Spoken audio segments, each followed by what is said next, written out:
Vai entrar mais alguém. Deixa eu dar um... acelerar lá no grupo. Não sei se são 24.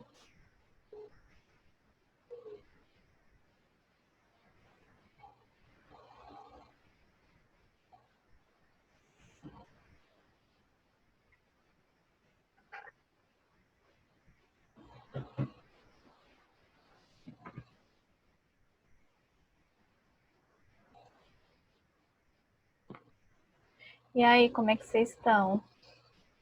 Alguém fala alguma coisa, gente. Todo mundo caladinho, entrou no silêncio. Quieto. Oi, boa noite. Boa noite. Boa noite. Boa noite. Saudades de vocês, gente. Nós não tivemos aula semana passada. Verdade. Nós precisamos correr, gente. Nós estamos hiper, ultra, megas atrasados. Já era para a gente estar finalizando a avaliação do fissurado, né? A gente ainda não viu a avaliação de fissura e a gente precisa ver isso agora em N1. Então, hoje a gente vai finalizar tudo que resta do protocolo, né? Juliette está entrando para que a gente consiga correr, tá? Eu tinha comentado com a Crislane para a gente fazer o nosso sábado de avaliação, de terapia, de motricidade orofacial. Se eu não me engano, ficou para o dia 25. Eu não sei se ela chegou a comentar com a turma. E aí, dia 25, a gente vai ter esse sábado letivo. Provavelmente a gente vai pegar o sábado, uma tarde, umas 3 horas, tá? Com uma pausa para intervalo, para a gente conseguir concluir todo o procedimento de avaliação miofuncional orofacial. A gente não pode mais perder tempo. E aí eu já entro na avaliação da função velofaríngea, que é um protocolo menor, como vocês já sabem, fazer avaliação miofuncional orofacial vai ser muito mais rápido e prático para entender a avaliação da função velofaríngea. Cris está entrando. E aí a gente consegue concluir essa N1 com tudo que estava previsto. Então vai ficar muito pouco tempo para a gente ver a avaliação vocal na N2 junto com terapia. Porque a avaliação da voz ela é até mais rápida, mas existem diversas terapias para as alterações vocais. E vocês precisam conhecer as mais importantes, que se não me engano são 32 estratégias terapêuticas, tá? Então, é coisa pra caramba. Mais alguém? Gente, tá faltando 14 alunos. Professora, Oi. a Vanilde pediu para avisar que ela tá no trabalho ainda e ela não vai conseguir assistir a aula. Tá, mas avisa pra ela que tá sendo gravada, tá? As Tá aulas, bom. qualquer aula que vocês percam, né? Elas estão disponíveis lá no Blue. E depois é só o colega ir lá e assistir. Ok? Deixa eu ver se mais... Alguém mais deu algum recado que vai chegar atrasado ou não? Até agora não, professora. Não mandaram nada no grupo. Deixa eu dar 19h05, que aí a gente já começa. Ok, a Adriana tá entrando.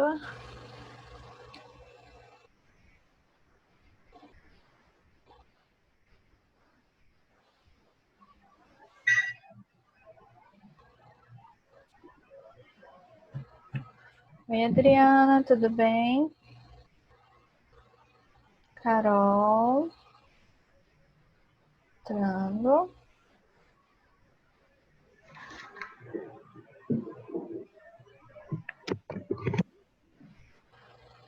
Ok.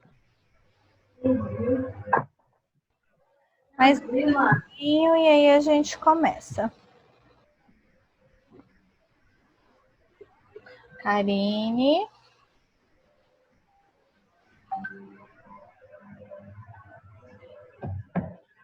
Turma, não me deixem esquecer de no final falar da nossa entrega do protocolo, tá? Nós vamos ter que fazer uma mega mudança.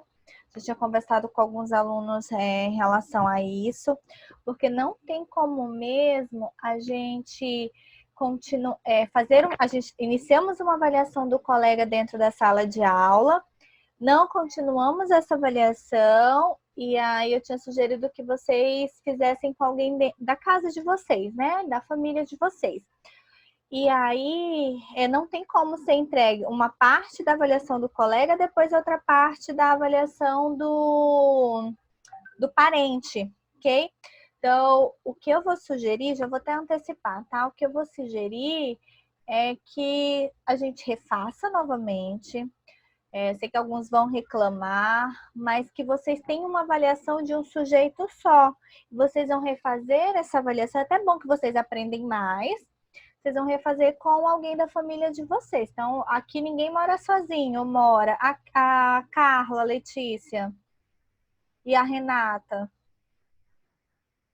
Professora, eu tô sozinha. No caso, eu posso continuar fazendo a avaliação da Vanilde?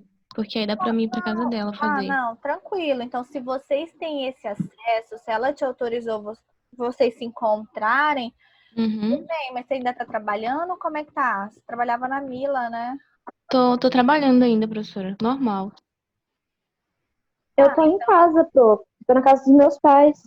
Ah, sim, a Renata, né? Ok, achei que você ainda E a Letícia, ela tem o Diego, que é o marido dela. Ah, nem sabia que ela era casada. Olha aí, descobrindo as coisas. Tudo bem. Pois é, juntado. Então tá bom. Fico mais tranquila, né? Porque, poxa, eu pensei que vocês poderiam estar sozinhas. Só cuidado, Rani.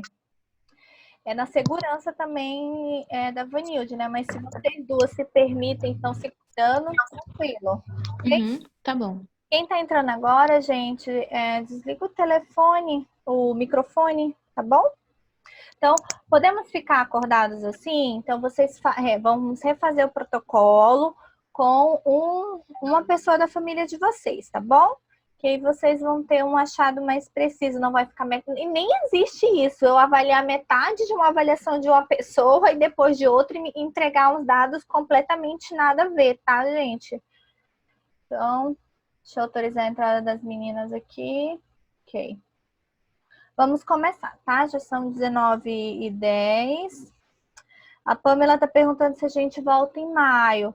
Gente, é provável que sim, tá? Nós estamos estruturando toda a volta, estamos trabalhando para isso. Só precisamos de que seja autorizado. Nós estamos vivendo um dia de cada vez, tá? Então, ontem saiu um decreto, né? Nesse decreto que saiu no artigo 8, informava que a previsão dos estabelecimentos educacionais era retornar em maio, reafirmando o novo calendário acadêmico que a instituição fez para todos nós. E aí já foi quebrado, né? O Ministério Público veio e revogou esse decreto. Então, a gente tem as possibilidades e as impossibilidades, mas vamos torcer para que a gente volte no dia 4. Até quando a gente vai viver nesse... Não é nem quarentena, a gente está em isolamento social, né? A gente entende que é um vírus, o vírus ele vai continuar, independente de estarmos isolados ou não. Muitas vidas irão ser perdidas, né, através desse vírus, por isso que a gente tem que isolar o grupo de risco. A gente não sabe como é que esse vírus vai chegar para as pessoas que fazem parte do grupo de risco. Acho que a professora Tamie já deve ter mandado um comunicado para vocês, porque ela está responsável por montar os grupos de estágio para descobrir quais alunos fazem parte desse grupo de risco para ver as possibilidades, né? O que pode ser ajustado, né? Como que a gente vai se organizar para esse retorno. Mas se voltarmos, gente, vai ser uma volta com isolamento, né? Então, sem contato, uma conversa um pouco mais distante, cada carteira a 1,5 metro, um lugar mais arejado. Oi. Quem tem bronquite asmática entra no grupo de risco? Entra porque a bronquite asmática ela é asma, né? Não sei se você Ai, sabe, que droga. mas o termo, a bronquite asmática, ela é considerada como asma. Só que, se eu não me engano, o grupo de risco para asma é grave, né? Aí, se você tem que ter laudo do seu médico dizendo se é leve, grave ou moderado. Se a asma severa, grave, é aquela que o sujeito, quando entra em crise, ele precisa do corticoide, da bombinha. Este é o seu caso? Ou não? Não, Né? não. Então tudo vai ser analisado. Né? Então, dentro do que a gente tem da Anvisa, né, da Organização Mundial da Saúde, junto com o Ministério da Saúde, são os casos severos, tá? São os casos severos. Um exemplo, a professora Tamier. A professora Tamier, ela tá grávida de gêmeos. Então, a gravidez dela, independente do coronavírus, ela é uma gravidez de risco. Com o coronavírus, ela faz parte do grupo de risco. Então, provavelmente, a Tamier deve exercer uma função externa sem estar dentro da sala de aula, enfim, alguma coisa semelhante, tá? Para a gente também cuidar, né? Nesse momento é um momento de cuidado, ok? Vamos começar, gente? Depois a gente fala do corona, senão a gente vai, ó, é um assunto bem extenso, mas vamos orar para que tudo dê certo. Pamela, verifica também se essa tua asma ela é severa, tá? E aí, gente, não escondam. Se vocês apresentam asma, se vocês são hipertensos, se tem alguém hipertenso, está dentro do grupo de risco, avisa a professora Tamier, como ela solicitou lá nos grupos. Isso é algo que a gente não pode esconder. A gente está... É vida, né? A nossa saúde, a saúde em primeiro lugar, ok? Vamos lá, vamos começar. Deixa eu abrir aqui. Espera que tem alguém querendo entrar. Juliette, a sua internet está caindo o tempo todo. Acho que já é a quarta vez que está entrando aqui. Professora, Oi. Oi. a Dai mandou mensagem no grupo, não está conseguindo entrar. Tá, deixa eu ver o que está acontecendo aqui com ela. A Juliette falou a mesma coisa. Espera aí, gente, o que está acontecendo?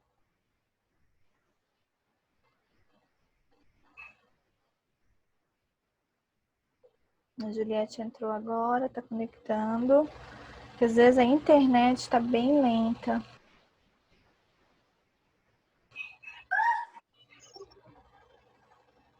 Deixa eu ver a Daiane tentar de novo. O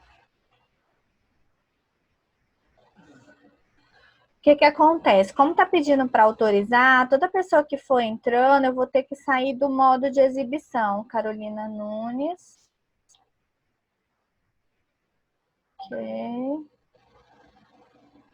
Deixa a Daiane tentar aqui. E a gente inicia. Eu vi, viu, Jennifer? Vai, Ai, meu cunhado.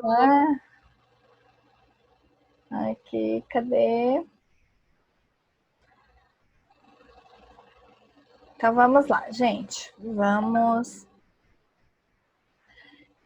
Nós finalizamos a nossa última aula falando da avaliação facial, né? Para a gente ver a tipologia da face, né? Se o paciente é dólico, meso, bráquio. Eu mandei para vocês no módulo hoje, mas também já estava lá nos arquivos. Gente, lá na pastinha de arquivos de vocês tem diversos materiais. Acho que tem uma pastinha assim, materiais para estudos de MO, tá? Tem a apostila, tem até uma apostila de exercícios miofuncionais orofaciais. Então, quem quiser se antecipando para ir lendo, tá? E hoje no módulo, na aula, nesse módulo de hoje, eu disponibilizei um artigo, que é um artigo de biotipos faciais, é um artigo ortodôntico, bem gostoso e bem claro de se entender, tá? A leitura não é uma leitura difícil, que vai ajudar vocês a entenderem como que a gente verifica essas assimetrias faciais e principalmente como a gente pode determinar o tipo de face do nosso sujeito, tá? Então, hoje, nós vamos finalizar, a gente só vai sair daqui, vocês só vão para Isis depois que a gente finalizar a análise desse protocolo. Que, se eu não me engano, só está faltando a análise intra e extraoral, porque mobilidade a gente viu dentro da sala de aula, mastigação também, e a gente vai pontuar alguns aspectos de deglutição, tá? Lembrar um pouquinho das deglutições adaptadas, ok? Faltou a gente ver o ângulo nasolabial, né? Então, a gente tinha verificado, a gente tinha parado na aula passada no padrão facial e faltou a gente verificar o ângulo nasolabial. Então, olhem aqui o meu nariz, tá? Nariz gigantesco. Eu tenho que imaginar, olhando para o meu nariz numa visão lateral, por isso que também a gente tira uma foto lateral do paciente, eu tenho que imaginar um fechamento que me dê um ângulo de 90 graus aqui, tá? É como se eu tivesse uma pirâmide, né? Como se tivesse uma pirâmide, vou virar a pirâmide. Essa aqui é a ponta do meu nariz, ok? E aqui no final, eu tenho que imaginar um ângulo de 90 graus, ok? O que é isso? A professora, eu não consigo imaginar, eu olhei a foto, eu tô com dificuldade. Como que eu vou ter certeza que esse ângulo nasolabial do meu paciente vai fechar 90 ou 110 graus? Quando a gente não consegue ter essa noção através do ângulo, a gente faz por análise visual. Então, se eu tenho um nariz elevado para cima, a ponta do meu nariz é elevada para cima, ó. Se eu tenho uma ponta um pouquinho mais elevada para cima, aquele nariz pontudo, logo eu imagino ter um ângulo obtuso maior que 110 graus, ok? Agora, se eu tenho a ponta do meu nariz mais para baixo, aquele nariz de porquinho mais achatado, que é muito característica da raça negra, ok? Pontinha mais baixa, nariz um pouquinho mais achatado, é um ângulo menor que 90 graus. Mas se eu consigo imaginar um nariz reto, né, com a ponta sendo semelhante, ou linha média sendo semelhante a minha linha média labial, a esse ângulo labial, eu digo que é aproximado a 90 ou 110 graus, ok? Outra coisa importante, aqui é interessante a gente perguntar para o nosso paciente se ele fez cirurgia de correção de nariz, uma cirurgia plástica, ok? Por quê? Porque o teu paciente ele poderia ter um ângulo de 90 ou 110 graus e após a cirurgia plástica ficou agudo ou ficou obtuso. Então, peço que vocês anotem aí que durante a avaliação é interessante perguntar para o paciente se ele já fez algum procedimento estético ou cirúrgico no nariz, ok? Logo depois, nós temos a avaliação dos lábios, né? Lembra como é que a gente avalia os lábios? Então, a gente olha a posição habitual desses lábios do nosso sujeito. Quando eu digo posição habitual, lábios fechados, né? Como que ele tá em repouso, lábios em repouso, como que ele tá. Se tá fechado, se é um lábio assim ou entreaberto, ok?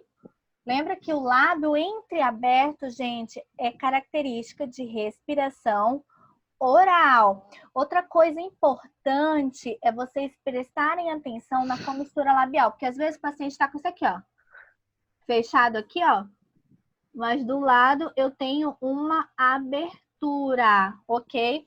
Então é extremamente importante a gente olhar se esses lábios eles estão fechados por completo. Eu posso ter lábios fechados com tensão, que é dessa forma, ok? Que aí você consegue ver uma contração um pouquinho mais forte da musculatura periorbicular. Eu posso ter lábios fechados em contato dentário dessa forma, ó. É muito comum em quem esse tipo de fechamento labial? Quem que vocês acham? de quem tem vestibuloversão, dentinho de coelho, não é? É muito comum essa posição habitual em quem tem alterações oclusais, uma classe 2 de visão primária, com a vestibuloversão desses incisivos bem significativas, tá? E eu também posso ter nesse meu paciente lábios ora abertos ou ora fechados. Como que é isso, professora? Como que eu identifico isso? Lembra que você passou por um processo de anamnese com esse paciente. Gente, na anamnese, em motricidade orofacial, anotem isso para a vida de vocês. Em motricidade orofacial não existe só a hora da anamnese e a hora da avaliação. A hora da anamnese, a tua entrevista inicial com o teu paciente, você já está avaliando esse paciente, ok? Então, se for criança, você está conversando, é um olho na mãe e um olho na criança, porque senão a gente não consegue ver isso daqui, ó. Então, é na anamnese que eu vou começar a prestar atenção se esse meu paciente, hora ele ficou com o lábio fechado, hora ele abriu. Se hora ele ficou ou se hora ele abriu, tá? Muita atenção. Quando vocês chegarem lá no SF1, vocês vão ver que vocês vão ser as doidas ou os doidos da gravação, né? A gente acaba gravando tudo para que a gente consiga ter esse olhar mais clínico com o decorrer dos atendimentos. Ou eu posso ter um lábio completamente aberto. Os lábios não se encostam, tá? Então, professora, qual dessas características me direcionam para um respirador oral? Vamos lá. Lábio entreabertos é uma predisposição para respiração oral, tá? Lábios ora abertos e horas fechados também é um fator, né? Uma predisposição para respiração oral. E lábios abertos também, ok? Agora, nós vamos para a forma dos lábios, né? Que a gente Professora, Oi. esse hora aberto e hora fechado também pode ser do respirador misto, Sim, com rinite, tá? com rinite? Somente os que com rinite ou sinusite são os mais. Quando eu falo de misto, eu sempre vou direcionar para rinite e sinusites as alterações respiratórias decorrentes de alergias, porque são os casos mais comuns, tá? Até mesmo no episódio de gripe, tá, gente? Se a gente estiver bem congestionado, a gente vai, naquele momento, tá nesse episódio de posição habitual de lábios. Até foi bem lembrado você ter acrescentado isso, Jennifer, que eu vou pedir para vocês fazerem uma anotação, tá? Então, se vocês perceberem que o paciente está com os lábios hora aberto, hora fechado, e você esqueceu de perguntar se ele tem rinite, sinusite, enfim, pergunta se ele está gripado, se bem que você vai ver se ele estiver bem congestionado, tá? Mas é bom perguntar se ele está saindo de um episódio de gripe, enfim. Vamos acrescentar essa pergunta aí. Mais alguma pergunta? Que alguém quer acrescentar alguma coisa, gente? Acho que não. Então vamos. Professor, Oi. como que é hora aberta? Ah, não, Hum. acabei de me tocar. Você falou hora aberta, hora fechada, é tipo, tá aberto, aí daqui a pouco já tá fechado, né? Tipo isso. Isso mesmo. Ah, tá, entendi. Então vamos lá, para a forma do lábio no formato superior. Deixa eu pegar uma canetinha aqui para vocês acompanharem. Ai, cadê minha caneta azul? A aula está sendo gravada. Tá sendo gravada, tá? Então vamos lá. Olha aqui, gente. Olha aqui o meu primeiro arco do cupido. Arco do cupido. Segundo arco do cupido. Só que se vocês prestarem atenção, esse aqui é mais elevado do que esse. Então, eu tenho um arco, na verdade, mais saliente em relação ao outro. Eu não tenho aquela asinha de gaivota, mas isso não tem nada a ver. Não demonstra que você tem uma alteração menor ou não no lábio. Porque você pode pensar assim, professora, o protocolo me diz aqui que é 0, normal não me pontua nada e me diz que a asa da gaivota é 1. Anotem isso. Essa pontuação do MBGR não nos diz nada. Essa pontuação do MBGR é para a gente quantificar a gravidade da alteração. A gente não precisa disso para atendimento clínico. Até porque a gente não faz protocolo informando para o médico, olha, a forma do lábio dele superior deu pontuação 1, a forma de não sei o que deu pontuação 2, o médico não vai entender nada disso. Essa pontuação do MBGR é para quê? É para você fazer um estudo científico e comparar o que está mais severo a nível de pontuação no meu sujeito e até para te dar um direcionamento no teu planejamento terapêutico. Direcionamento em que sentido? Ai, olha, no início que eu avaliei meu paciente, ele apresentou lá nos lábios 5 pontos. Depois da avaliação fonoaudiológica, ele apresentou 0 pontos ou apresentou 1 ponto. Ou seja, isso quer dizer que você melhorou alguns aspectos miofuncionais orofaciais nesse paciente.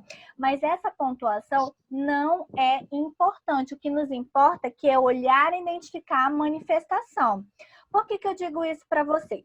Quando a gente olha um paciente com asa de gaivota, aquele lábio bem bonitão, asinha de gaivota, boca de Angelina Jolie, o que a gente vai pensar nele? Opa, ele pode ter um ângulo menor, né, aqui, ou até obtuso nessa região nasolabial, e ele pode ter um pouquinho de encurtamento, um pouco menos de mobilidade na musculatura orbicular inferior, mas isso não gera nenhum tipo de alteração miofuncional orofacial, isso é estético, ok? E estético. Eu vou considerar uma alteração de um lábio com asa de gaivota se meu paciente tiver hipofunção, pouca função desse lábio, ou se esse lábio for hipertenso, for hipertônico, tá? Se for um lábio muito rígido. Se não tiver nada disso, ok, não me interfere em nada. O que vai me interferir é no lábio inferior. O que acontece? Se eu tiver um lábio inferior com eversão discreta, assim, ó. Deixa eu ver se eu consigo mostrar para vocês. Eversão discreta, tá? Quando eu consigo ver a mucosa intraoral. É um lábio com eversão discreta. Gabriela está tentando entrar. Já autorizei a entrada. O que isso me traz de... É uma manifestação terapêutica, tá, gente? Então, anotem aí. Manifestação terapêutica. Eversão discreta é manifestação terapêutica. Isso quer me dizer que esse lábio, essa musculatura periorbicular inferior ou orbicular inferior está ficando hipotônica. Eu preciso fortalecer esse músculo para que esse paciente não venha ter uma eversão acentuada. Isso aqui, ó. Ok? Ok? E se ele tiver uma eversão acentuada, opa, esse paciente ele precisa fortalecer esse lábio, ele precisa trabalhar com exercícios isotônicos, isométricos, principalmente de contra-resistência, que é para fortalecer esse lábio, porque esse lábio tem uma característica hipotônica, ok? Então, também é manifestação fonoaudiológica, tá? E aí, todo mundo entendeu até aqui, gente? Professora, não. A senhora poderia falar de novo o que é a versão discreta? Posso sim. Eversão discreta é quando o lábio ele tá invertido, não, evertido para fora e você consegue ver a mucosa interior do lábio aqui, ó. Só fosse mais vermelhinha aqui. Ótima essas aulas, né, gente? Aí depois, a eversão acentuada é quando você consegue ver a mucosa todinha, dessa forma, ó. Isso é uma eversão acentuada, tá? Uma dica para vocês, gente. A Daiane acabou de entrar. Uma dica para vocês. Eversão discreta é característica de respiração oral. Eversão acentuada, ela é característica de um respirador oral severo, aquele clássico que não tem o nariz ali bonitinho, mas não faz uso dele para nada. Eversão discreta também é característico de paciente respirador misto. E nós, aqui da região norte, também temos uma maior predisposição para a inversão discreta, porque a gente tem uma população com um quadro de rinite gigantesco. Se a gente for procurar aqui no grupo de sala, quem tem rinite, tenho certeza que 60% da turma tem rinite. Ok? Então, na hora da avaliação, vai sim apresentar uma inversão, nem que seja discreta, e lábios, ora abertos ou ora fechados. Ok? Vamos terminar essa parte dos lábios, que eu vou ter que fechar o programa e abrir outro link para que não aconteça numa aula de mastigação que não salvou, tá? Pelo amor de Deus. Até deixei as aulas separadas. Comprimento do superior. Lembra que aqui eu vou pedir para o meu paciente sorrir, ó. Ok? Eu quero saber se os meus lábios, eles cobrem 2/3 dos incisivos, cobre mais que 2/3 ou cobre menos que 2/3. Quando é que vai cobrir mais que 2/3? Quando o meu paciente sorri, ó, e eu quase não vejo os dentes dele, ó, só a pontinha, ok? Deixa eu tentar fazer aqui. Só a pontinha do lábio. Quando cobre menos que 2/3, o meu caso, ó, vocês vão ver todos os meus incisivos, ó, incisivo central, lateral, canino, vocês ó, conseguem ver tudo, ó. E quando que eu considero é normal? Quando que eu considero que é normal? Quando aparece metade dos meus dentes, que o dentista que trabalha com a harmonização facial, o objetivo dele de colocar facetas, né, dente de porcelana, enfim, e até o uso da toxina botulínica é para te fazer ter esse sorriso, que esteticamente é mais bonito, tá? O que cobre 2/3 dos incisivos. Sorri. Isso aqui, ó. Ok? Parece metade dos teus incisivos. Beleza? Aí vocês podem perguntar, mas professor, eu tenho que considerar isso aqui como manifestação fonodiológica? Você pode até considerar, tá? Você pode até colocar lá como manifestação fonodiológica, mas você deve perguntar para o seu paciente se isso esteticamente incomoda ele, porque senão, se incomodar, você vai ter que solicitar ele para fazer e para um acompanhamento odontológico para harmonização facial, tá? Mucosa externa. Como que é essa mucosa externa do nosso lábio? É uma mucosa normal? Tem saliva? É uma mucosa completamente ressecada ou ela é uma mucosa com ferida? Ok? Então, acho que todos vocês conseguem avaliar isso. O masseter. Lembrando, para quem não esqueceu como é que é feita essa avaliação, eu vou lá atrás do meu sujeito, né? Coloco a mão aqui ó, na bochecha dele, ok? E aí, vou tocar para ver se está relaxado, ó. Se no repouso está relaxado. Se tiver em apertamento, ó, olha só, tô relaxada. Fiz apertamento. Olha como é que fica, né? Então, quando eu tocar, eu já vou sentir que esse músculo vai estar mais tensionado. Depois que eu fizer essa avaliação do masseter em repouso, eu vou fazer o recrutamento na contração isométrica. Eu vou lá e aí eu vou pedir para o meu paciente travar os dentes. Coloco a mão e falo, fulano, trava os dentes.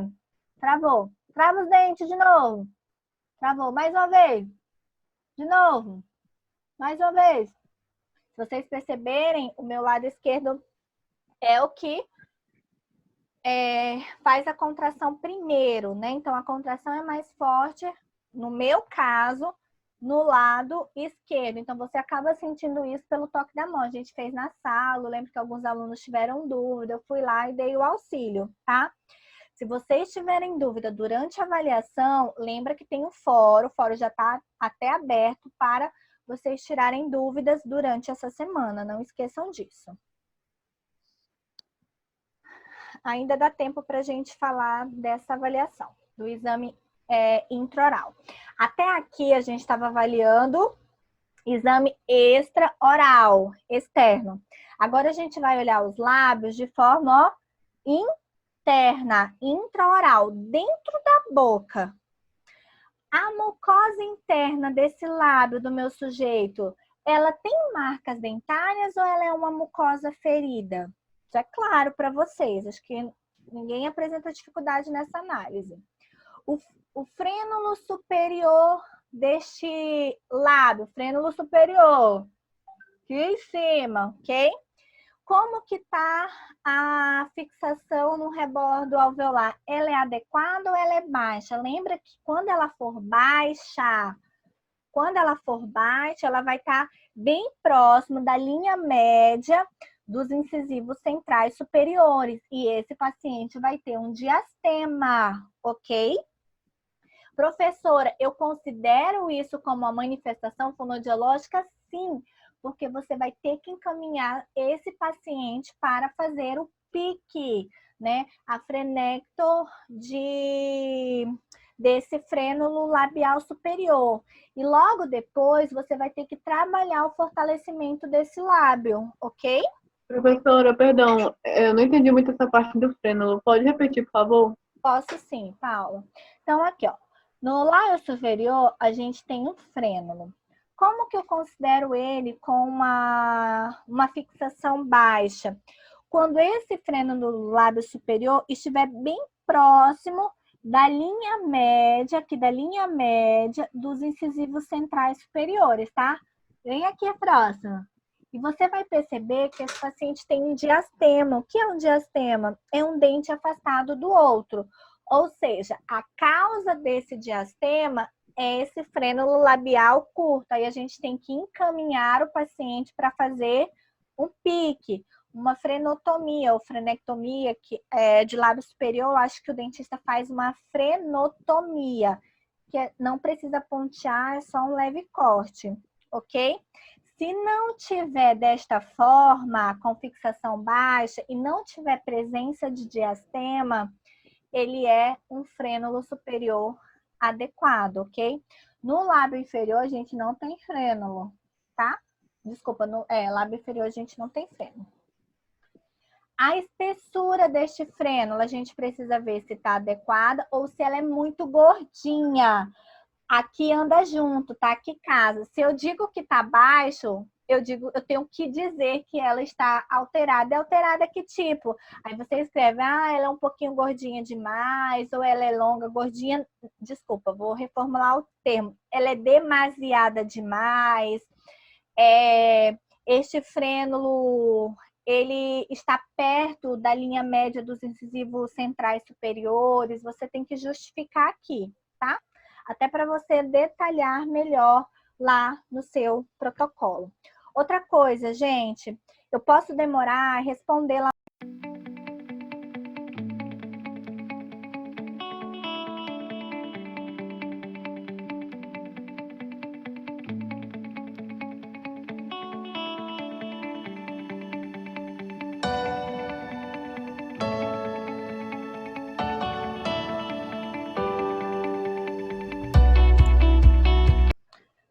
De novo, gente, eu vou colocando aqui apresentação.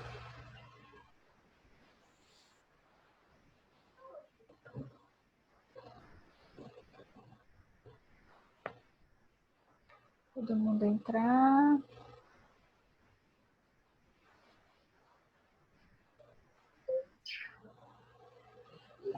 Eu não vi o seu passando do nosso lado, fala. Eu juro que eu não vi. Olha aqui pra mim. Ele é lindo. Ok.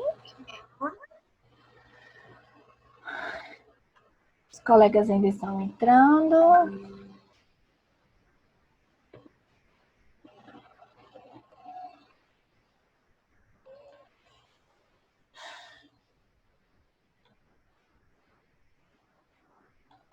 Gente, alguém tem notícia daquele menino que fazia dupla com o Romário?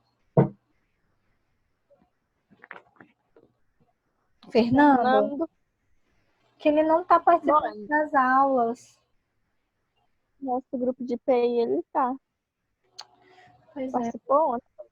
Vou até ver o que está acontecendo com ele. Vou fazer um comunicado para a Virgínia, ver o que está acontecendo. Que agora que eu vi, faz um tempo que ele não... Na verdade, eu não lembro dele em nenhuma aula minha remota.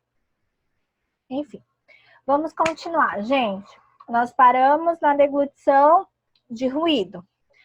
E aí, nós também precisamos avaliar a coordenação. Como que é essa coordenação? Eu preciso saber se esse sujeito, ele deglute e nessa deglutição ele consegue ter o controle de respiração, ok?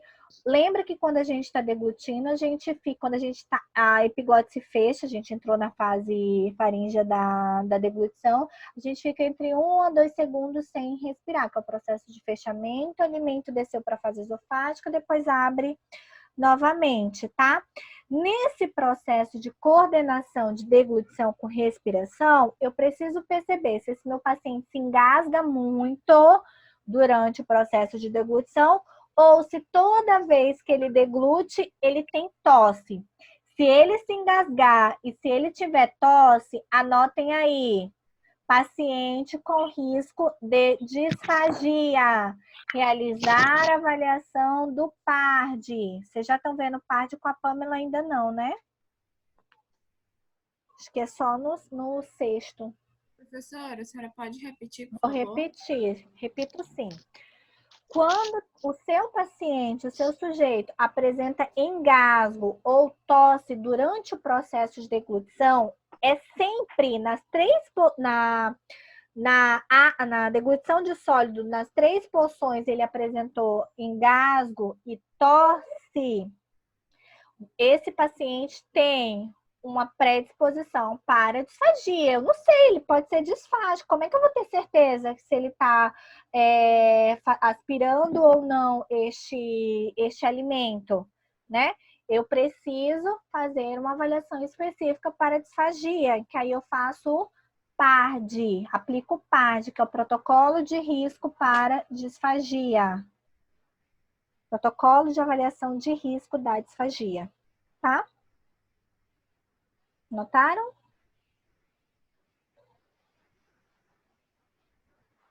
Após isso, eu tenho que olhar se o meu paciente tem resíduo após deglutir. Lembra que eu pedi para vocês, depois da mastigação, pedir para o paciente abrir a boca e ver se tem resíduo do alimento na cavidade oral? Porque se tiver, qual é a deglutição atípica que a gente espera encontrar? Ou adaptada?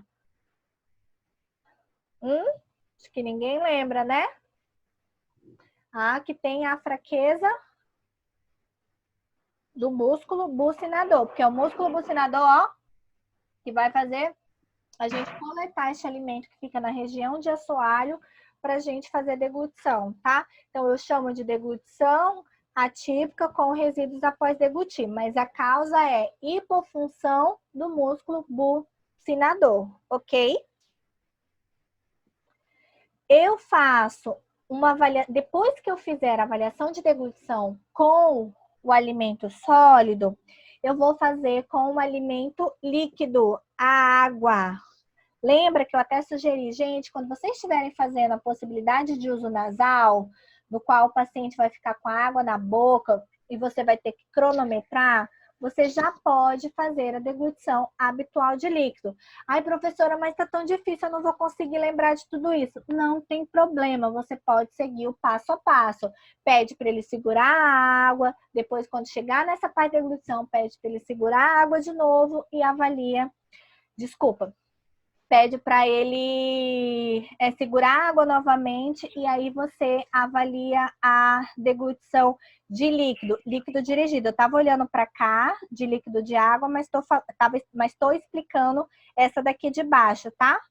Porque a de líquido, a deglutição habitual de líquido é líquido convencional. Eu peço meu paciente beber um líquido, ó, uma água. E vou avaliando o processo de deglutição dele. A deglutição dirigida, que é líquido água, eu peço meu paciente segurar água na boca.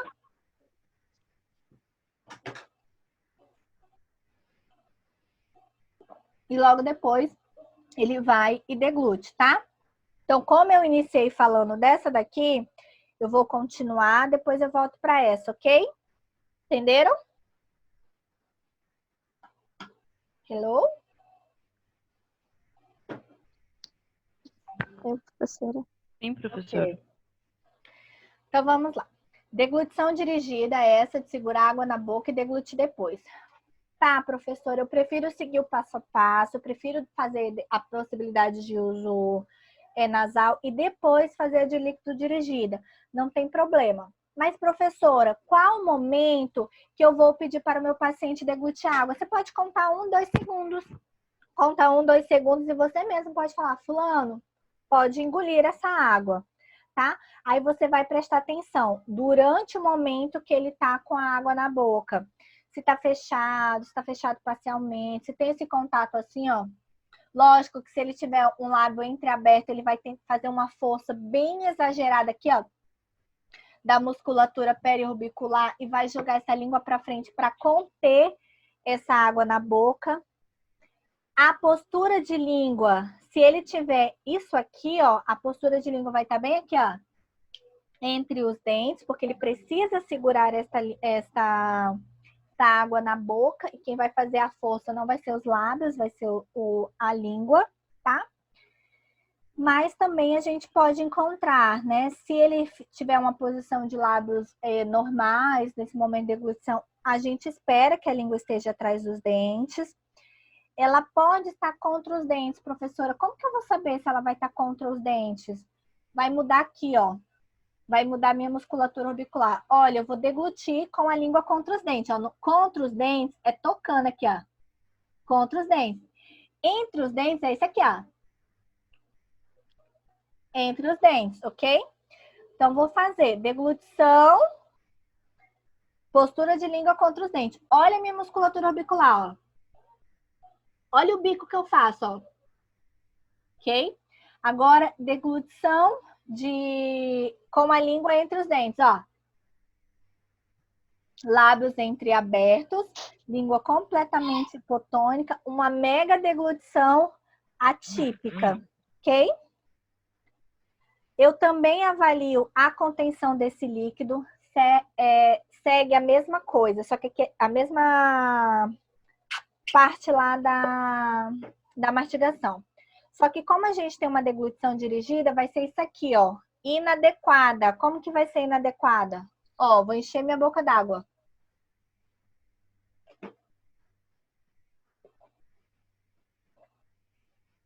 Eu vou deglutindo esse líquido pouquinho por pouquinho. Não vou conseguir fazer uma deglutição total deste líquido, tá?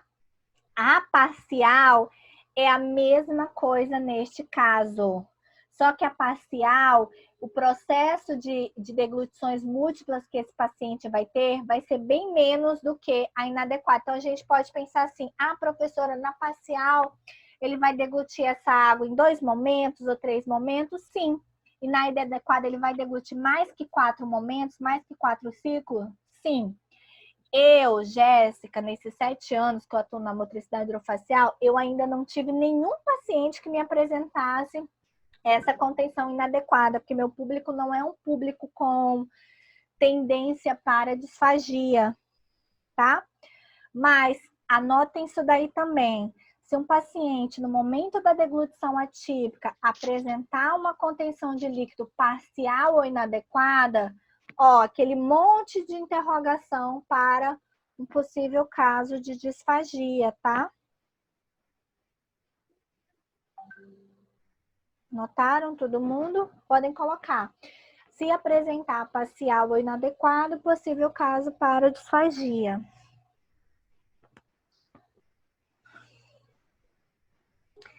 Aí, galera, todas essas outras alterações, contração orbicular, mental, movimento de cabeça, ruído e coordenação, são as mesmas alterações que podem apresentar lá na deglutição de sólido, tá? Gente, eu nunca vi, eu, Jéssica, tá? Mas a literatura fala que existem casos específicos. Existem gente que tem uma deglutição alterada no sólido e uma normal no líquido, assim como tem gente que tem uma deglutição alterada no líquido e uma normal no sólido. Como eu atendo pacientes com alteração primária miofuncional orofacial, eu ainda não vi durante esses anos de prática clínica o paciente ter alteração no sólido e não ter alteração no líquido. Todos os meus pacientes que apresentam alteração no sólido também apresentam as mesmas alterações no líquido.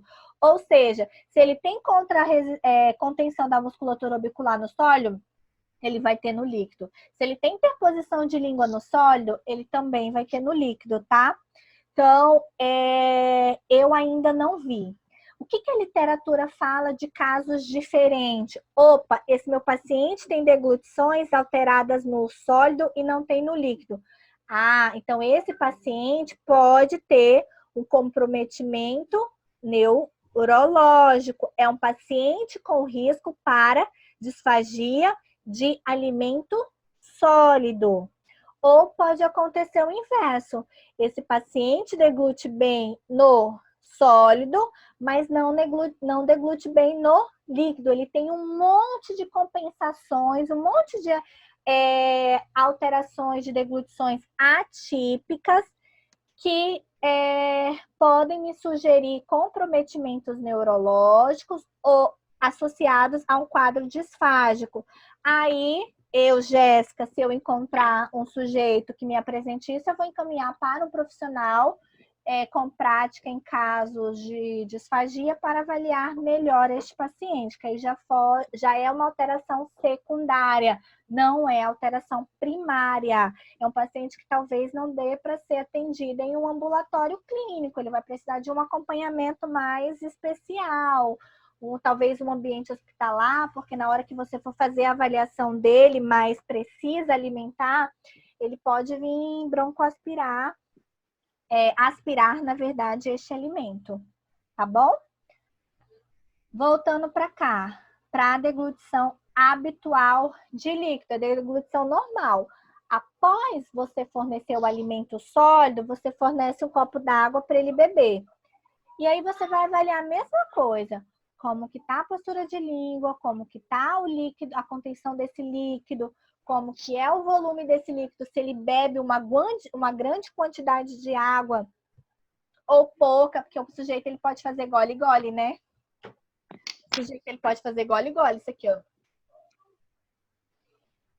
Aí vai lá, bebe de novo. Aí a gente considera como volume diminuído, ok? Como que seria o volume aumentado? O sujeito vai lá,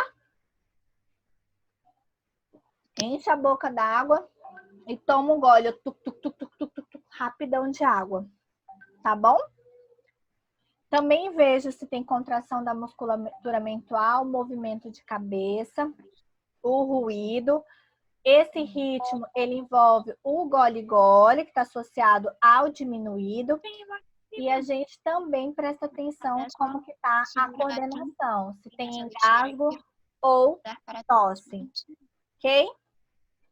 Aqui mostra uma imagem da nossa modelo aqui pronta para deglutir e no momento que ela deglutiu, olha a elevação da laringe dela, tá?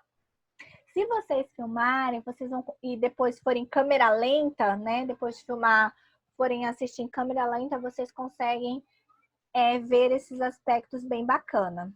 Aqui relembrando a diferença de deglutição atípica para deglutição adaptada. A literatura é um pouco controversa, né, nesses dois aspectos. A gente falou isso no semestre passado, lá no 4º período, porque para a gente tudo que não é típico de deglutição é atípico. E se ele faz uma atipia de deglutição, ele acaba adaptando. Ou seja, eu não consigo deglutir com a língua tocando a papila incisiva. Então, eu vou adaptar, colocar a minha língua no meio dos dentes para que eu consiga deglutir, tá? Então, acaba sendo atípica e adaptada. E para o dentista, é tudo atípico. Para o dentista, é tudo atípico. Então, ele vai te mandar um laudo lá, ó, paciente com deglutição atípica língua interdental, tá? E as atipias, as tipologias, os tipos de deglutições atípicas, que são as que estão dentro do nosso protocolo, contração do músculo mental, contração do músculo orbicular, interposição de língua, elas já nos classificam como deglutição atípica. Mas se você me dizer que é deglutição adaptada, do tipo com contração periorbicular, eu não vou dizer que está errado, porque eu também concordo que a atipia e a adaptação acabam se juntando e tendo o mesmo significado, ok? Aqui é uma das manobras que a gente também pode estar fazendo para ver a postura de língua no momento da deglutição, mas eu prefiro essa daqui, tá? ou se você conseguir fazer a manobra de chave que a gente aprendeu lá na sala de aula, vocês fazem. Gente, vocês treinaram que eu ensinei para vocês lá na sala de aula? Vocês nem lembram mais dessa manobra de chave se não treinou. Uma imagem mostrando a contração orbicular pouca, acentuada, tá? Tanto de orbicular quanto de mental. Contração da musculatura cervical. Quando tem muita contração, o esternocleidomastoide fica bem visível. E aí, na próxima aula, a gente vai discutir os resultados clínicos da avaliação de vocês. Eita pau, professora! É isso mesmo. Cadê vocês? Todo mundo tá me vendo?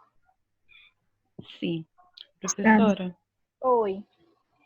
a gente faz primeiro a deglutição habitual dos sólidos, né? Isso. Aí a senhora falou que o ideal é a gente ir para a dirigida e depois voltar para o habitual de líquido? Não. É porque eu pulei, tá? Ah, tá, entendi. Você vai seguir a ordem. Deglutição Ok. habitual de sólido, deglutição habitual de líquido e depois líquido dirigido, tá? Ok, beleza. Bom? Gente, vocês vão ter essa semana para aplicar o protocolo todo em algum sujeito de vocês, da família de vocês, tá? Eu já liberei o protocolo lá no Blue para vocês imprimirem quantas vezes vocês quiserem, tá? Ele tem uma parte dele lá no módulo e as outras demais partes que a gente não vai estudar aquela parte de fala, mas é para vocês terem anexado, porque a gente prefere que vocês apliquem o protocolo ABFW, parte de fonologia, né? Então, o que eu quero que vocês avaliem do MBGR? Desde a avaliação da postura até essa parte de deglutição dirigida, tá? Então, vocês vão avaliar o que tiver de vídeo, de imagem para ser tirado. Vocês vão tirar e vão me enviar tudo lá no Blue. As dúvidas que vocês forem tendo, essa imagem, essa foto, eu não sei, eu tô com dúvida de contar esses ciclos mastigatórios, vocês podem me procurando durante a semana no WhatsApp, que eu vou sanando as dúvidas. E aí eu vou fazer um apurado das dificuldades que vocês tiveram na avaliação para a gente discutir esses casos clínicos, tá? Na nossa próxima aula da semana que vem, que é dia 20. Meu Deus, o mês. Pera, Dia 23. eu tô terminando. 23. Dia 23, tá bom?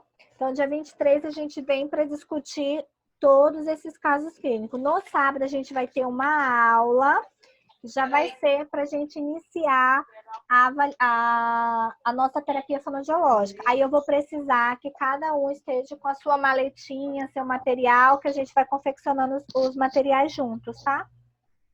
Ok? Quem não tem o material todo? Não tem problema. Você vai fazer os materiais que você tiver aí, ok? Uma dúvida rapidinho. Pode falar. Fazer desde a anamnese com a paciente? Sim, desde a anamnese. Anamnese e avaliação completa. Tá bom? Vou liberar vocês para isso, gente. A gente já tá... Professora, Barato. e quem não tem o material todo? Não tem problema. Você vai... vamos supor que você tem espátula e chumbinho de pesca. Então, você consegue fazer o halter. Mas o colega não tem espátula e não tem chumbinho de pesca. Ele vai ver o material sendo feito. Quando ele tiver, ele vai já saber como fazer o dele.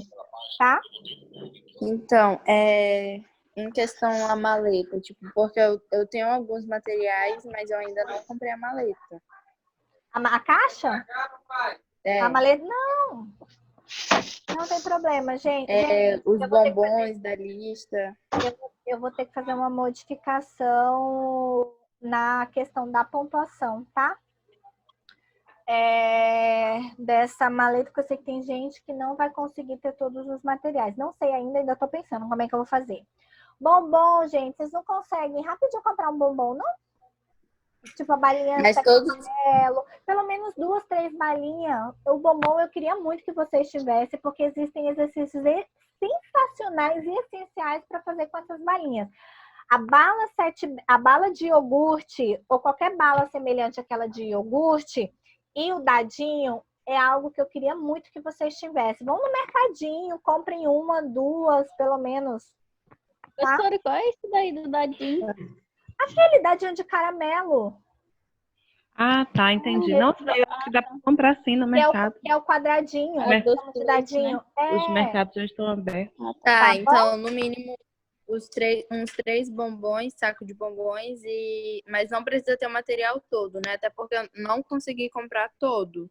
Não, o que você Por conta tiver aí. dessa Mas eu quero priorização. que vocês tenham pelo menos alguma coisa que dê para que vocês consigam acompanhar o procedimento avaliativo. Porque daí eu vou falando, fulano, galera, pega isso, faz isso. Vocês vão ver eu fazendo e vão ver eu explicando o tipo de exercício para que serve aquele material, para qual alteração fonoaudiológica. Entendeu?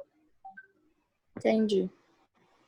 Então tá, se organizem que essa semana vocês têm esse protocolo para fazer e me entregar e a gente ainda tem a aula de terapia. Tá bom. Beijo, gente. Vamos lá para Isis. Tchau, tchau. Tchau, professora. Beijo, tchau. Beijo, tchau. Tchau.